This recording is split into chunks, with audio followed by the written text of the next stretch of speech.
Esse vídeo é para você que quer trabalhar com biomedicina estética. Eu vou contar para você a minha experiência e vou contar o que eu teria feito de diferente para chegar onde eu tô hoje. Para trabalhar com biomedicina estética, claro que primeiro você precisa fazer a faculdade de biomedicina. Eu fiz a minha faculdade de biomedicina, só que quando eu comecei a faculdade, eu não queria trabalhar com estética. Eu fui começar a gostar de estética depois que eu terminei a faculdade e depois, assim, de uns 6, 7 meses que eu terminei a faculdade. Então, eu sinto que eu perdi muito tempo aí nessa vida de estudante e procurando emprego. Mas, enfim, você que quer trabalhar com biomedicina estética, primeiro você vai fazer a faculdade de biomedicina e eu já indico para você começar a produzir conteúdo, começar a falar de skincare, de autocuidado já na faculdade. Eu te indico, inclusive, a criar já um perfil profissional, ou um perfil seu mesmo, seu perfil do Instagram e das redes sociais, TikTok, as redes sociais que mais estiver bombando assim, você cria essa rede social e já começa a postar sua rotina, postar o que você está fazendo na faculdade, o que você está estudando, dicas de como cuidar do rosto, como cuidar da pele.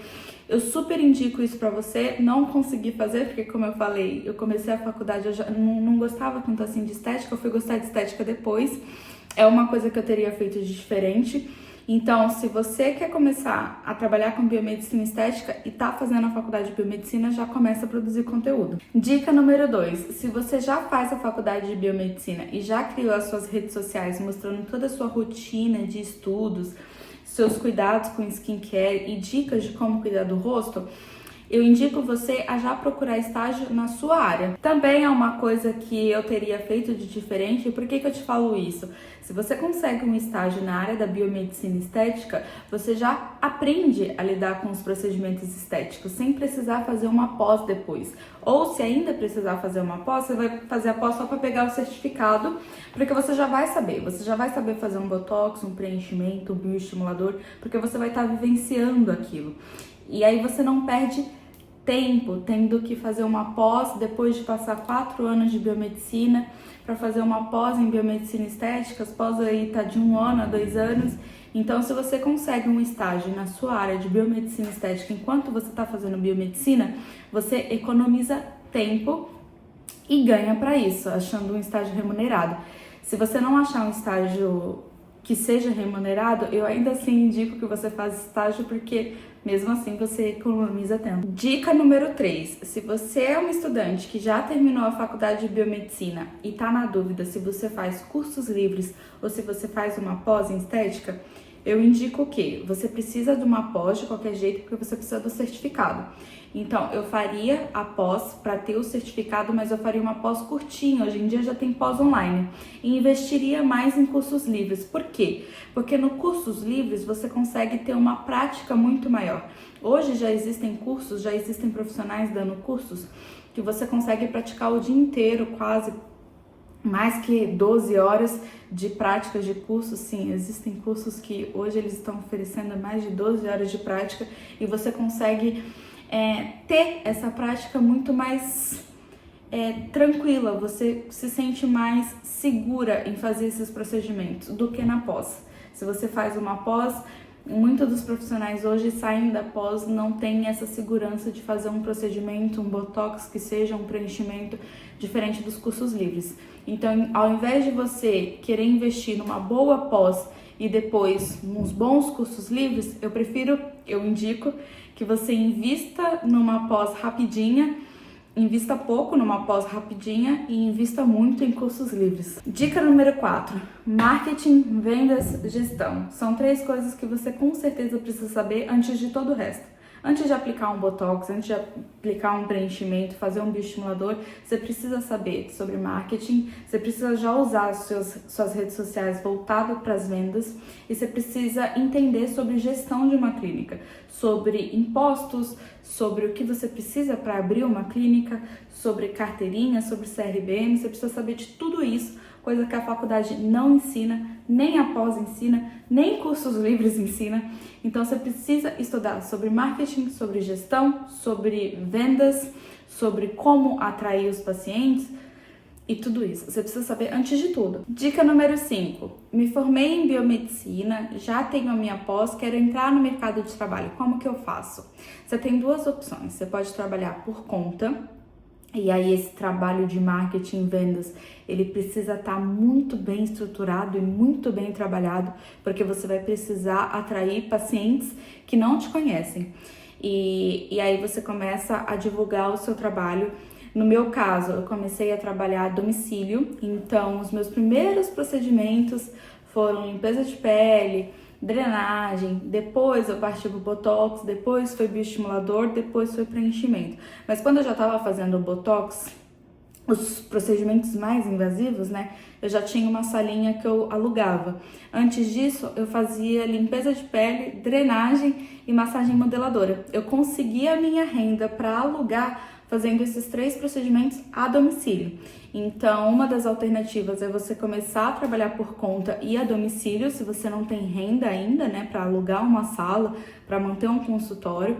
Então, eu indico você a trabalhar a domicílio, ou você trabalha em franquias, que também é um bom meio de você adquirir experiência e conhecer pacientes e fazer com que os pacientes gostem de você e conseguir atrair a fidelidade deles.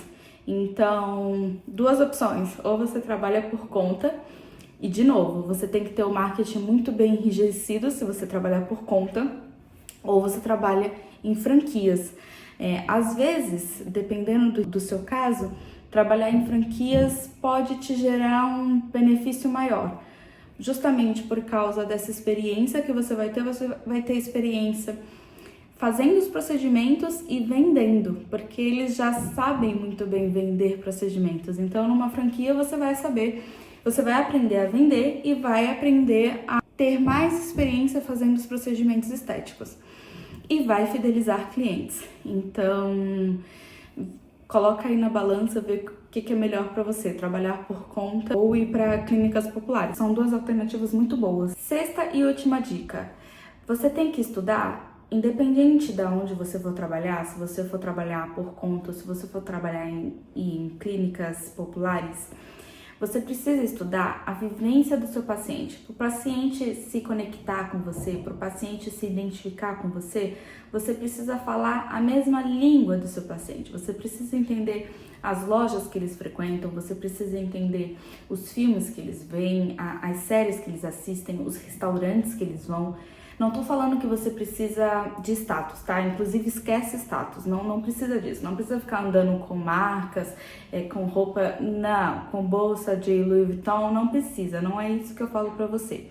Mas você precisa muito bem entender a vida do seu paciente para ele conseguir se conectar a você e se identificar com o profissional que está fazendo o procedimento nele. Eu, por exemplo, na minha migração de consultórios, o meu primeiro consultório ele foi numa comunidade, numa cidade menor, e o meu terceiro consultório ele já foi para uma outra cidade com um público completamente diferente. E eu teria feito exatamente isso. Antes de ir para esse público completamente diferente, eu teria estudado mais os restaurantes que esse público frequenta, as lojas que esse público compra roupas, os filmes que esse público vê, enfim, eu teria estudado mais como que é a rotina de vida desses pacientes, porque muda muito, dependendo da cidade que você estava para a cidade que você vai, o público muda muito, e aí às vezes você não consegue se conectar tanto, porque a sua vivência, querendo ou não, é diferente da do novo paciente. Então, uma coisa que eu te indico, que eu sugiro que você faça, é estudar tudo que o paciente ali vive. O paciente vai comentar com você: eu fui em tal restaurante muito legal. Você fala: jura mesmo? Não, tô louca pra conhecer, não, eu sei onde fica, né? Fica ali naquela esquina, não sei o que. Isso, tá? É sobre isso. Você precisa saber o local de cada restaurante, o restaurante que você quer frequentar. Você precisa ter tudo muito bem definido na cabeça para você saber dar continuidade numa conversa com o seu paciente novo. Dica bônus: seja você. Eu não gosto de usar salto. Não usa. Se vista muito bem, esteja bonita, mas se você não gosta de salto, não usa. Se você não gosta de vestido, não usa. Eu não gosto de blazer. Não usa. e sustenta a sua opinião. Não, eu não gosto por causa disso, disso, disso. Não, eu não gosto de salto porque eu já me sinto muito alta e eu não gosto de ficar muito mais alta que as pessoas. Seja você, não perca a sua essência. Tenha seus gostos, tenha suas vontades. Não queira se entrar numa vida que não é sua. Não queira ter coisas que você ainda não pode comprar, sabe? E é isso. Termino o vídeo por aqui. Qualquer dúvida, comentário, sugestão, pode deixar aqui embaixo. Se você gostou do vídeo, deixa esse joinha pra mim aqui embaixo também, por favor, pra eu saber que eu tô no caminho certo. E já se inscreve no canal para os próximos vídeos que vão vir. Beijos!